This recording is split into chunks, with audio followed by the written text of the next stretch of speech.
आदाब, आप देख रहे हैं इंडिया न्यूज। मैं आपका होस्ट नूर आलम। अभी 2021 विधानसभा चुनाव होने के कुछ ही दिन रह गए हैं और इस माहौल में बंगाल की सियासत काफ़ी सरगर्म हो चुकी है, जिसकी मिसाल गुज़श्ता कल पार्लियामेंट में देखी गई। दिनेश त्रिवेदी ने अपने भाषण के दौरान इस कही। उसके बाद बीजेपी खेमे बोले या तृणमूल के खेमे बोले, दोनों के खेमे में काफ़ी उथल मुथल मची हुई है, जिसको लेकर के आज हम कमट्टी म्यूनिसिपल के वार्ड नंबर 6 में मौजूद हैं और हम एक ऐसी शख्सियत से रूबरू होने वाले हैं जो पिछले कई दशकों से सियासत की दुनिया में अपनी कदम जमाए हुए हैं और लोगों के दिलों पर राज करते हुए। उनकी शख्सियत तारीफ़ के मोहताज नहीं है। हम बात कर रहे हैं कमट्टी म्यूनिसिपल वार्ड के 7-6 नंबर वार्ड के कोऑर्डिनेटर कलामुद्दीन अंसारी साहब को, जो कमट्टी म्यूनिसिपल के साबिक CIC भी रह चुके हैं। आइए हम कलामुद्दीन साहब से बात करते हैं और जानने की कुछ कोशिश करते हैं। कलाम साहब, नमस्कार। जो हालात है, सीनियर लीडर जो तृणमूल के जितने भी सीनियर लीडरान हैं, आए दिन तृणमूल की पार्टी छोड़ कर बीजेपी का झंडा थाम रहे हैं, तो इस बारे में आप क्या बोलेंगे? देखिए, ममता बनर्जी यहाँ के चीफ मिनिस्टर हैं, तृणमूल की सरकार है, तो सभी जानते हैं। 9.5 बरस तक शान से सरकार चली है, किसी की कोई बात नहीं है। लेकिन सामने इलेक्शन आप देखेंगे, जिस तरह खेला का सीजन होता है, IPL होता है, IFL लीग होता है, PL वगैरह चेंज हो जाते हैं। तो इसी तरह जो लोग अपने इलाके में अच्छा काम नहीं कर सके हैं, जो लोग अपने फ़ायदे के दिमाग में रहे हैं, एक वक्ती अपने दिमाग में रखे हुए हैं, ऐसे ही लोग वफादप्रस्त लोग जो हैं तो पार्टी के पीठ में खंजर भोंक कर बीजेपी के करीब जा रहे हैं। उससे हमारे पार्टी को मज़ीद नुकसान नहीं होगा, इसलिए कि प्लेयर आना करता है। लेकिन हमारे जो मैनेजमेंट, जो ममता बनर्जी की टीम है, पार्टी है, वो अपनी तन मन धन से पार्टी की खिदमत कर रही है और आने वाले दिनों में इससे भी अच्छा रिजल्ट होगा। आप देखो, जो लोग भी भाजपा में जा रहे हैं उन्हें एक दिन अफसोस करने होगा। क्यों कि पश्चिम बंगाल में ज़मीनी हकीकत कहीं भी आप देख लीजिए, बीजेपी नहीं है, कहीं भी नहीं है। ज़मीनी हकीकत यही है, ये एक हवा खड़ा करने की कोशिश की जा रही है ताकि किसी भी हवा खड़ा करके हम लोग इलेक्शन जीत लें। मगर इलेक्शन हवा में नहीं जीती जाती है। ममता बनर्जी 34 साल सरकार को उखाड़ कर फेंकी है तो बहुत लड़ाई लड़ी है, बहुत धक्का खाना पड़ा है। अभी जो बीजेपी का कहना है कि हम 200 प्लस लाएंगे और आज अभिषेक बनर्जी ने अपनी भाषण में कहा कि हम 250 प्लस लाएंगे, इस बारे में आप क्या बोलना चाहेंगे? देखिए, बीजेपी को अपने तय वो बोल ही सकती है, लेकिन जिस तरह यहाँ के गृह मंत्री अमित शाह हैं, प्राइम मिनिस्टर मोदी जी हैं, JP नड्डा हैं, ये सब पश्चिम बंगाल में आते रहे और 200 सीट जीतने के दावा कर रहे हैं। पश्चिम बंगाल में जो लोग हैं, बात दिलीप घोष हों, राहुल सिन्हा हों, या और भी जो लोग हैं बीजेपी के जो करता धरता हैं, या हमारी पार्टी से जो लोग गए हैं, जिस तरह शुभेंदु हो, राजीव हो, 200 तो बहुत दूर की बात है। 294 यहाँ सीट है। बीजेपी का कोई भी नेता, मैं चैलेंज क्या कहता हूँ, वो बताते 40 सीट, सिर्फ ये 40 सीट कौन कौन हम जीत जाएंगे, इसका दावा नहीं कर पाएगा। इसलिए ये ज़मीनी हकीकत में वो लोग नहीं है, हर जगह तृणमूल कांग्रेस ही है। तो आप अपने अपोजिशन में किसको देखना चाहेंगे फिर? अपोजिशन के लायक है, अगर अपोजिशन में तो वो भी आ सकती है, कोई भी आए। हमारा जो है पब्लिक के काम करने के लिए जिस तरह ममता बनर्जी आगे बढ़ के काम कर रही हैं, जैसा कि आप भी जानते हैं कि तकरीबन 9 लाख से ज़्यादा पढ़े लिखे नौजवानों को 10,000 का एक मोबाइल दे रही हैं ताकि वो अपना पढ़ाई जारी रख सकें। कन्याश्री को तो आपको मालूम ही है, रूपाश्री गरीब बच्चियों की शादी कराना अभी द्वारा सरकार चल रहा है। लेकिन पश्चिम बंगाल के मुख्यमंत्री अकेला वाहिद नेत्री हैं जो पूरे भारत में एक ही महिला बने चीफ मिनिस्टर है, और वो ऐसा काम करती हैं कि आप देखिए यूएन में उनको बुलाया जाता है, लंदन में उनको बुलाया जाता है, लेकिन पूरे भारत में कहीं भी बीजेपी या कोई चीफ मिनिस्टर कोई ऐसा कारनामा किया हो कि विदेश में इसको लोग पूछते हो, ऐसा नहीं है। ये ममता बनर्जी के मुकाबिल कोई एक भी बीजेपी का राज कामयाबी के मामले में जो काम लोगों का, गरीबों का हो रहा है। आपके हिसाब से तृणमूल का जो काम किया, तरक्याती काम जो तृणमूल ने किया, इससे अक़लियती तबका को कितना फ़ायदा पहुंचा है? देखिए, हम लोग जैसे हम लोग TMC पार्टी करते हैं, तृणमूल करते हैं और सेकुलर सिपाही हैं। हम लोग अक़लियत और अक्सरियत को देख के हम लोग नहीं करते हैं, इंसानियत की खिदमत करते हैं उसमें हर किसी को फ़ायदा है।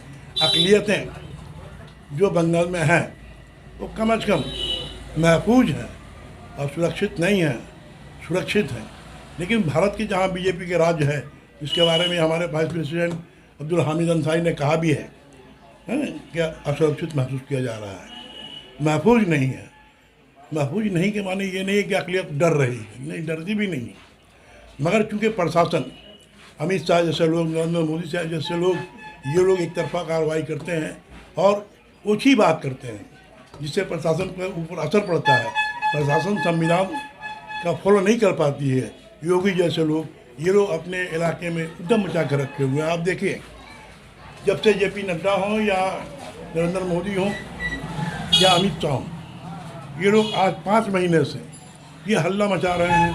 बहुत हिंसा होता है, बहुत हंगामा होता है, बहुत मार धक्कड़ होता है।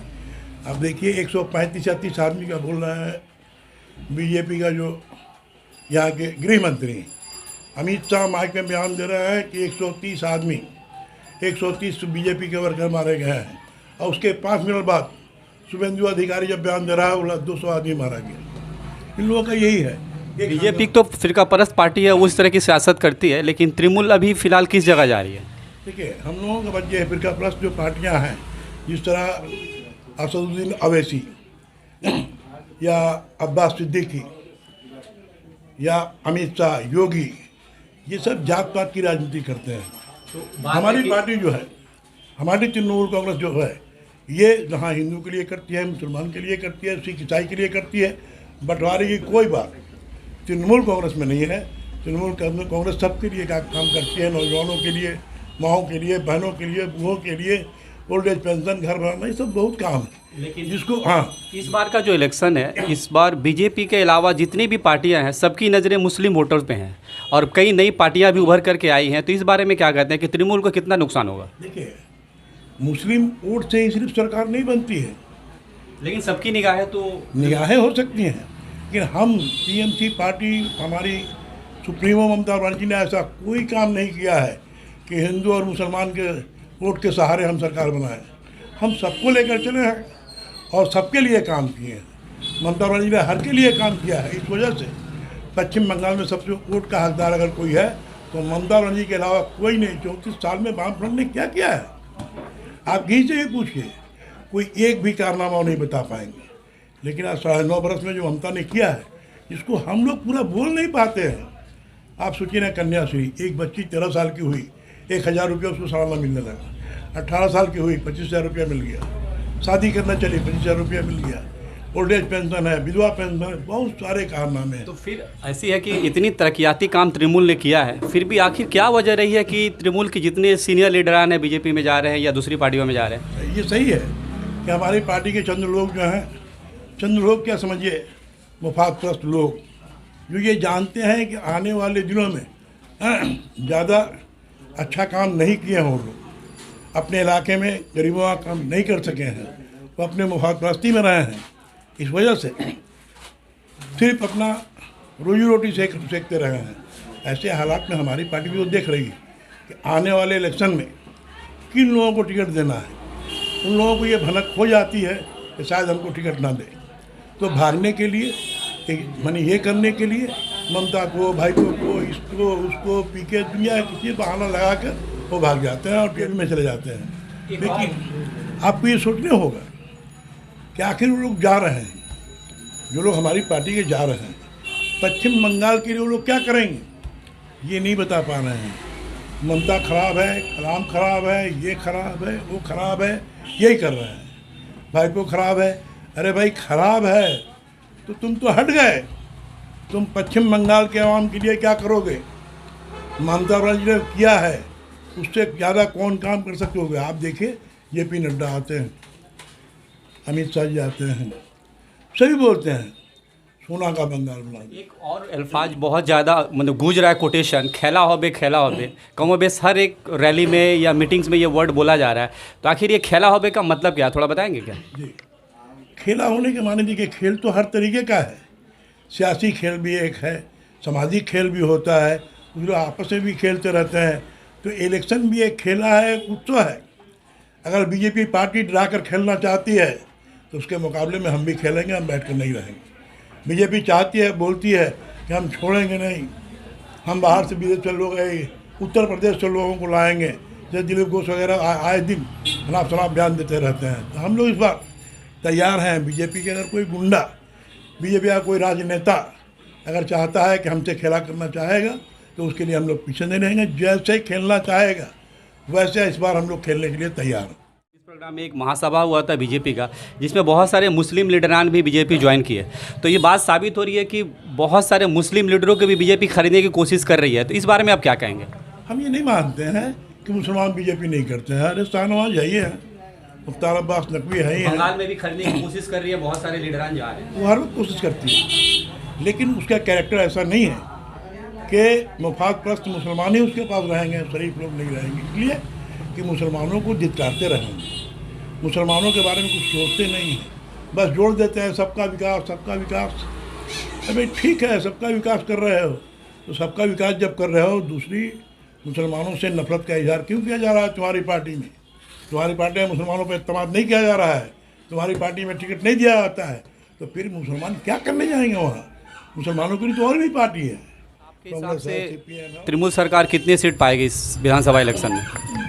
देखिए, हम लोग काम की बुनियाद पर वोट मांग रहे हैं और आपको स्पष्ट हम बोल रहे हैं कि बीजेपी के यहाँ कम से कम 15-16 राज्य हैं जहाँ उनकी सरकार कायम है, जहाँ उनकी चीफ मिनिस्टर है। एक मिसाल भी दिखला दें जो ममता बनर्जी ने किया है, उसके मुकाबिल एक काम दिखला दें, सब वोट ले जाए, मांगने की जरूरत नहीं पड़ेगी। आप सोचिए, बहुत बड़ी बात है, द्वारा सरकार में 5 लाख का मेडिक्लेम जो आज ममता बनर्जी दे रही है।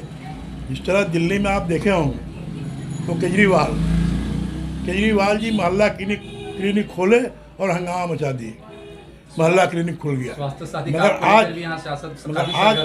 मगर आज ममता बनर्जी ने स्वास्थ्य साथी जो कार्ड बनाया है वो घर घर को हॉस्पिटल बना दी, घर को क्लिनिक बना दी। लेकिन बीजेपी का कहना है कि बहुत सारे हॉस्पिटल में उस कार्ड के जरिए इलाज नहीं कराया जा रहा। नहीं, अगर फर्स्ट टाइम है कहीं के ऐसा हो रहा है, ये बात नहीं है, मगर उसके लिए हमारी सरकार बोल चुकी है कि कोई भी नर्सिंग होम, कोई भी हॉस्पिटल अगर स्वास्थ्य साथी कार्ड को एक्सेप्ट नहीं करता है, हम लोगों को आगाह किया जाए, हम लोग वहाँ पहुँचेंगे, जरूरत पड़ेगी थाना जाएगी वहाँ, मगर काम किसी का नहीं रुकेगा, गरीबों का इलाज होगा, उसके लिए आप बेफिक्र रहें, इसके लिए 100% गारंटी है। एक सवाल हमारे नौजवानों के नाम की, तृणमूल सरकार ने काफ़ी तरक्याती काम किया है, तो तृणमूल सरकार के तरक्याती कामों से नौजवानों की बेरोजगारी कितनी दूर है, इस बारे में आप बताएं। नौजवानों की बेरोजगारी की बात जहाँ तक है, जहाँ आप भी जानते हैं, पूरा भारत जानता है कि मोदी जी की सरकार में 45 बरस पिछला रिकॉर्ड तोड़ दिया बेरोजगारी का। लेकिन मगर यहाँ से आप देखिए, पश्चिम बंगाल में बहुत तरह के मौका फराहम किए गए। यहाँ की जो बेकारी की दर है तकरीबन 30 से 40% कम हुई है, जो हिंदुस्तान में शानदार हुआ है। उसमें अमित शाह भी आए थे, ममता बनर्जी की थी, उसमें अमित शाह ने एक इल्ज़ाम लगाया कि मगरबी बंगाल जो हिंदुस्तान का जीडीपी में जो कंट्रीब्यूशन है काफ़ी कम है। इस बारे में आप क्या कहें? देखिए, बीजेपी बराबर एलिगेशन की राजनीति कर रही है। आज 4-5 महीना से आप देख ही रहे हैं, जहाँ कोरोना शुरू हुआ तो बोला कोरोना का रिकॉर्ड नहीं कर रही है, छुपा रही है। अरे भाई, कोई बीमारी को क्यों छुपाएगा? उन लोगों की जो बात है बेहीन बात है, बेबुनियाद बात है, ऐसी कोई बात नहीं है। पश्चिम बंगाल दूसरों राज्यों के मुकाबले में 1 गुना नहीं, 2 गुना नहीं, 50 गुना बेहतर है। इस वजह से यहाँ के आवाम भी जानती हैं, खासकर बंगाली आवाम। अब देखिए, पश्चिम बंगाल के बारे में अभी 4-5 महीना पहले अभी बिहार का इलेक्शन हो रहा था, उस वक्त से ही बंगाल को निशाना किया जा रहा है। और जितने भी नेशनल मीडिया हैं तमाम अफवाह फैला रहे हैं, ममता ये कर रही है, ममता वो कर रही है, ममता यहाँ कर रही है, जय श्री राम के नारे से चिड़ जाती है। नहीं, जय श्री राम के नारे से कोई नहीं चिड़ता है। भारत राम ही का है, यहीं के देवता है, कोई विदेश के देवता नहीं है। तो जय श्री राम अगर पार्टी एक नारा बना रही है, फिर उस नारे को दूसरी पार्टी के लोग कभी एक्सेप्ट नहीं करेंगे। जय श्री राम मंदिर में बुलवाओ ना, कौन पीछे हट रहा है? हम लोग तो सेकुलर ये हैं, हम लोग टोपी भी पहनते हैं, तिलक भी लगाते हैं, मस्जिदों में जाते हैं, मजारों पर जाते हैं और मंदिरों में भी जाते हैं, इससे हम लोग पीछे नहीं हैं।